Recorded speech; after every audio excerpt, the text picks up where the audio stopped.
বেগুন দিয়ে একঘেয়ে রেসিপি বানাতে বানাতে যদি বোর হয়ে যান তো এই রেসিপিটা একবার বানিয়ে দেখতে পারেন। বেগুন দিয়ে চটপট তৈরিও হয়ে যায় মাত্র 10 মিনিটে, আর খেতেও কিন্তু দারুণ লাগে। এর জন্য বেগুন তো লাগছেই। বেগুনগুলোকে ছোট ছোট চৌকো চৌকো করে ডাইস আকারে কেটে নেওয়া হয়েছে, আর একই রকমভাবে নিয়ে নিয়েছি কেটে পেঁয়াজ, ক্যাপসিকাম আর টমেটো। এবার রান্নাটা শুরু করে দেব। এর জন্য কড়াইতে দিয়ে দিতে হবে সাদা তেল। চাইলে আপনারা সর্ষের তেলেও বানাতে পারেন, আবার সাদা তেলেও করতে পারেন। সাদা তেলটা বেশ ভালো করে গরম করে নিতে হবে। তেলটা ভালো করে গরম করে নিয়ে তারপরেই কিন্তু বেগুনের টুকরোগুলো ছাড়বেন। তাতে করে বেগুন কিন্তু খুব একটা বেশি তেল টানবে না, আর বেগুনটা খুব সুন্দর ভাজাও হয়ে যাবে। তেলটা ভালো করে গরম করে নিয়ে বেগুনটা এবার ভাজতে থাকবো।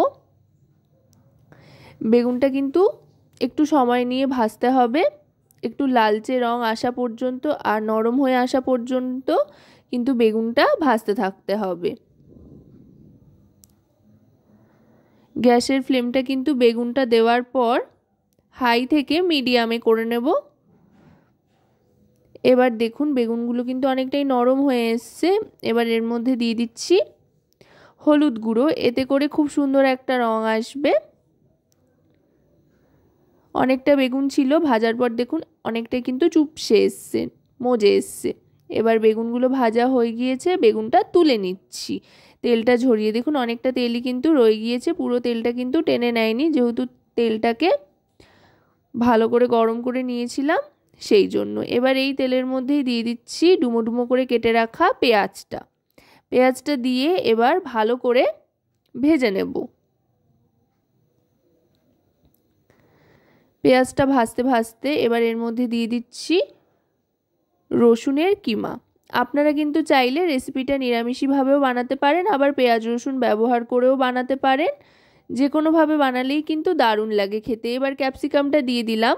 তবে হ্যাঁ, এই রেসিপিটার ক্ষেত্রে কিন্তু ক্যাপসিকামের ব্যবহারটা করবেন, তাহলে কিন্তু এর টেস্টটা একেবারেই বদলে যাবে। বেগুন ক্যাপসিকামের এই রেসিপিটা কিন্তু খেতে বেশ ভালো হয়।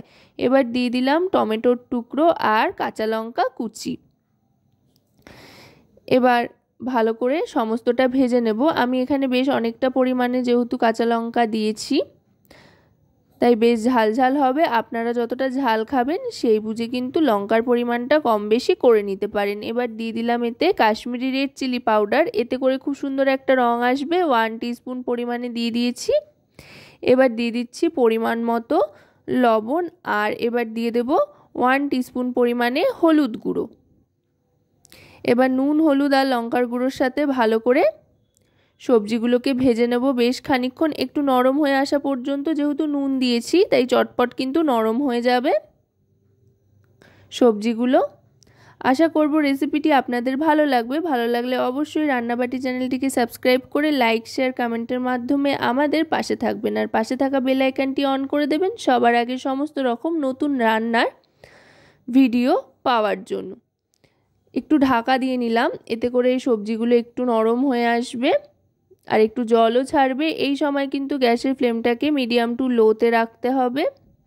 আপনাদের একটা লাইক, শেয়ার, সাবস্ক্রাইব, কমেন্ট কিন্তু আমাদের অনেক অনেক উৎসাহ দেয় নতুন নতুন রান্নার ভিডিও তৈরির জন্য।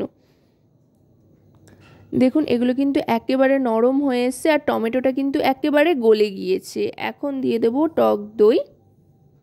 এখানে 100 গ্রাম মতো টক দই দিয়ে দিলাম। টক দইটা কিন্তু অপশনাল, যদি আপনারা না চান তো নাও দিতে পারেন, তবে টক দইটা দিলে কিন্তু খুব সুন্দর একটা টেক্সচার আসে, গ্রেভিটা কিন্তু দারুণ হয়। একেবারে কিন্তু ঘরোয়া পদ্ধতিতে, ঘরোয়া উপকরণে খুব সহজেই কিন্তু মুখরোচক এই রেসিপিটা তৈরি হয়ে যায়। আপনারা কিন্তু যে কোনো সময় এটা বানাতে পারেন। আর এখন কিন্তু বেশ ভালো বেগুন পাওয়া যাচ্ছে, তাই একদম মিস করবেন না। বেগুন কিনে আনুন চটপট বাজার থেকে, তারপরে চটপট বানিয়ে ফেলুন। এবার ভেজে রাখা বেগুনের টুকরোগুলো দিয়ে দিলাম। বেগুনের টুকরোটা দিয়ে এবার ভালো করে মিশিয়ে নেব। আর ঝট করে কিন্তু দেখলে বোঝাও যাবে না যে এতে বেগুন রয়েছে। যারা ধরুন বেগুন খুব একটা খেতে পছন্দ করে না, তাদেরকে কিন্তু এই রেসিপিটা দিলে তারা বুঝতেও পারবে না যে এর মধ্যে বেগুন রয়েছে, অথচ খেতেও কিন্তু দুর্দান্ত লাগে। এবার একটু চিনি দিয়ে দিচ্ছি, যেহেতু টক দই দিয়েছি তাই চিনি দিলাম, স্বাদে ব্যালেন্স আসবে। চিনিটা দিয়ে ভালো করে মিশিয়ে নিয়ে গ্যাসের ফ্লেমটা একেবারে লোতে করে দেবো। লোতে করে দিয়ে একটু কষিয়ে নিয়ে গ্যাসের ফ্লেমটা অফ করে দিয়ে এবার এটাকে সার্ভ করে দিচ্ছি। তো আজকের এই রেসিপিটি আপনাদের কেমন লাগলো অবশ্যই কিন্তু জানাবেন।